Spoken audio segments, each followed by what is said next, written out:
So today we're going to be covering the basics of a choke.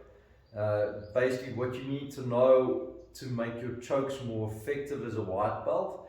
And you can apply the concept I'm going to teach you to all your chokes. Now, there's three ways to get the tap from a choke or get them to pass out. Number one, and I don't advocate this, is when you basically put your forearm across the jawline. That is a pain compliance.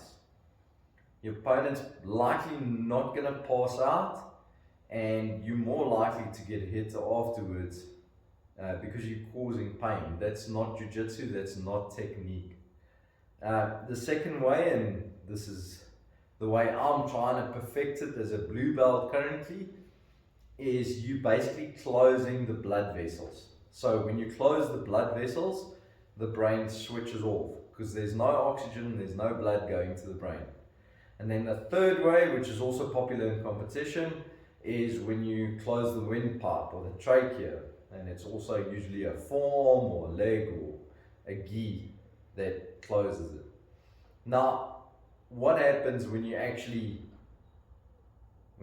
trying to do the choke? So let's use a couple of examples and see how this applies for you. So the most popular a rear naked choke, and my friend here, Jiu Jitsu man as my daughter calls him, he's going to be assisting us as I couldn't find anyone, let's say, dumb enough to volunteer for me. So when you're doing a rear naked choke, basically what you're doing is you blocking off an artery with a bicep and a forearm. So what happens is I push my bicep in, I bring my forearm, and I'm not even going to hook it in. I can hold it behind the shoulder and you might get that nice choke. What happens when I put my arm in? I'm just giving myself more leverage. You're literally just pushing the neck forward and creating more pressure. So how do you make that choke a little better? I often like to push my arm past, bring it in, lock it, and you've got your choke. Now, that is a blood choke. So what I'm doing is I'm closing both sides of the neck.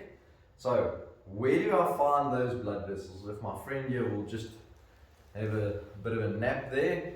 So what I'm basically doing is I'm making sure my arm or my bicep is connecting right underneath the jaw on this side, and as I'm pushing that arm past, I'm connecting underneath the jaw on this side, but I'm using that hard part of the forearm, almost like a blade.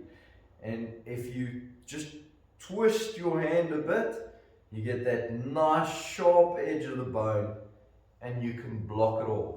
So if you know where to feel right underneath your jawline, close to the ear, you'll often find that heartbeat. There where that heartbeat is, that is where your blood choke's going to be. And this is applicable whether you're doing a collar choke, a two-collar choke, a rear naked choke, a guillotine, whatever you want. As long as you're blocking one side, block the other side, do that, get that nice edge to it, and just squeeze. Oftentimes, just as a quick add-on, I find if I just push out my chest that little bit, I get a nice squeeze and a nice tight grip on those arteries. Then the next way, obviously, is going to be your air choke. Now, this is popular for paper cutter, bread cutter, what else is there? Some guillotines, bread basket choke.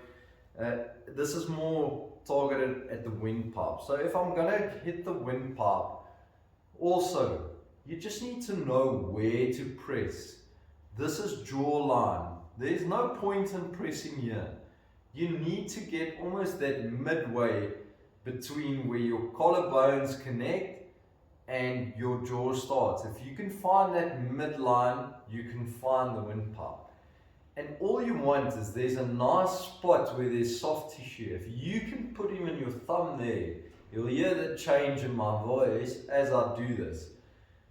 That is exactly where you want to put that blade of yours. So whether it's this part of the forearm or this part of the forearm, it doesn't matter.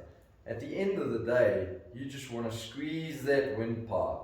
And once again, even if I'm doing this, I find that just a little bit of chest out and you get that windpipe closed. Now, this is very straightforward, this is very simple. You as a white belt should be able to understand this. Most of my content, it is after all called the white belt perspective. If you have any questions, suggestions, if you can do this better and you've got some tips for me, please post them in the comments or send them to me on a direct message. I look forward to hearing from you.